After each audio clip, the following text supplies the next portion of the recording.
Andy introduced at Intel several disciplines. One famous one is he really wanted people on time for meetings. And if you showed up at Intel later than 8:05 in the morning, you had to sign at the guard's entry station your name.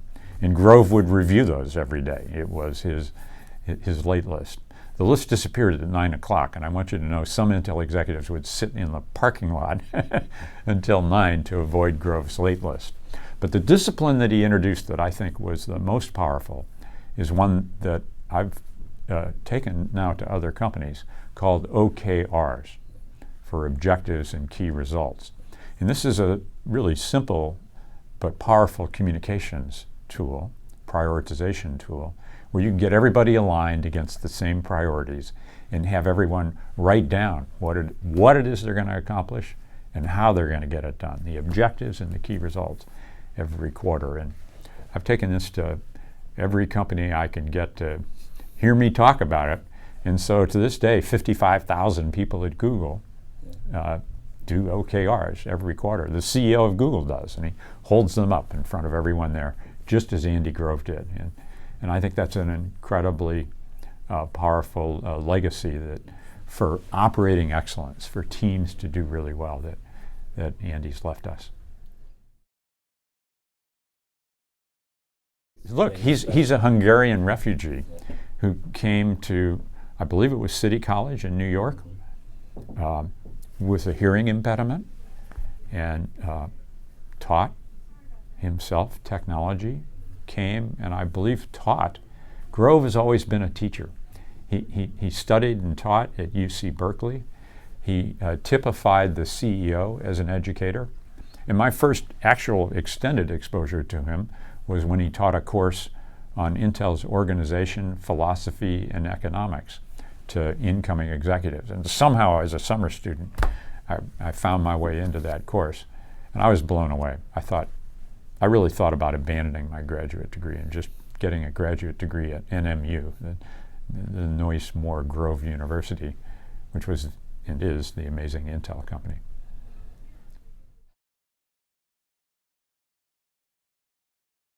Andy was at Fairchild, and Silicon Valley, the Silicon's not an accident. We call all the semiconductor spin-offs from Fairchild the Fairchildren.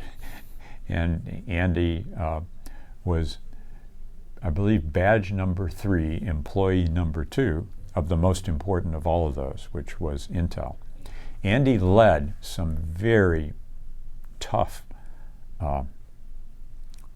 strategic decisions, pivots, some would call them, in Intel's history, such as getting out of dynamic RAM memories to make microprocessors and EEPROMs. Or another one, less well known, is once they were in the microprocessor business, they were losing the 16-bit microprocessor battles to Motorola and to Zilog. And Andy launched a campaign called Crush, which rallied the whole organization, everyone at Intel, to go win 2,000 new designs. And there was no question about who was in charge at Intel. There was no question about what everyone had to do. And he was a superb leader for, I think, the most important technology company of its time. I mean, think of this. Thousands of people had to get millions of lines exactly right on every chip, on every wafer, or nothing worked. And so it required a level of discipline and commitment to operating excellence that is one of Andy's legacies for Intel and for the Valley.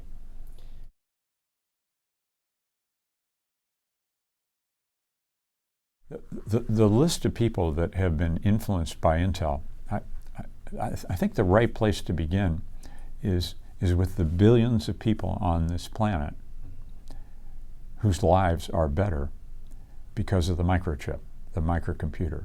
I mean, Andy Grove democratized computing. He made it affordable to everyone.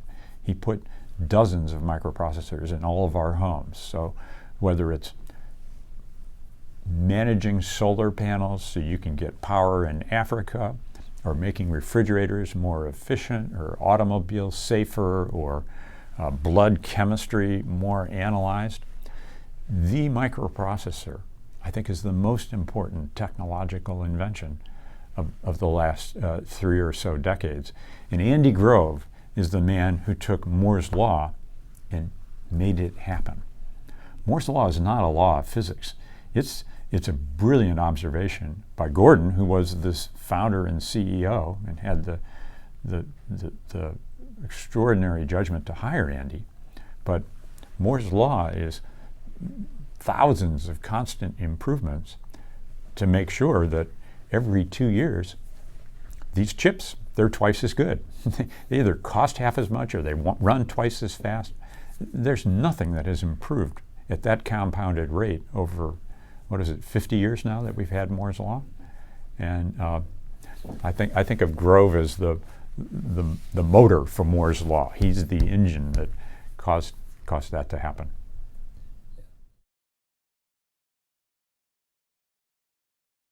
I want to tell you a story about Andy that touched me deeply. I'll tell you 2 stories, but the one that's most meaningful is after Andy retired from Intel, I worked really hard to get him on the board of Amazon. He almost accepted that offer, or the board of Google.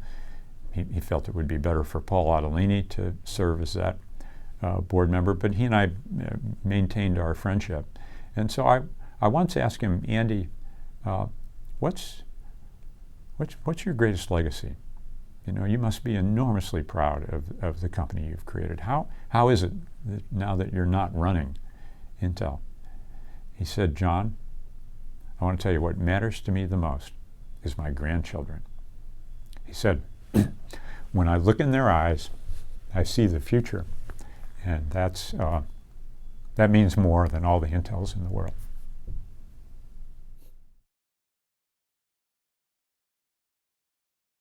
So I remember I decided I was going to leave Intel after 6 or so years working there. It's a great, amazing company that gave me tremendous opportunities. And I went to see Andy Grove, and he had this amazing ability to reach inside your chest and pull out your heart and hold it in front of you. He said, Doerr, you don't want to be a venture capitalist. You should come. They're like real estate salesmen. You should be a general manager of the software division at Intel. And he was very powerful. It gave me great pause. But I decided not to go work on software at Intel, and instead to join a great set of partners at Kleiner Perkins.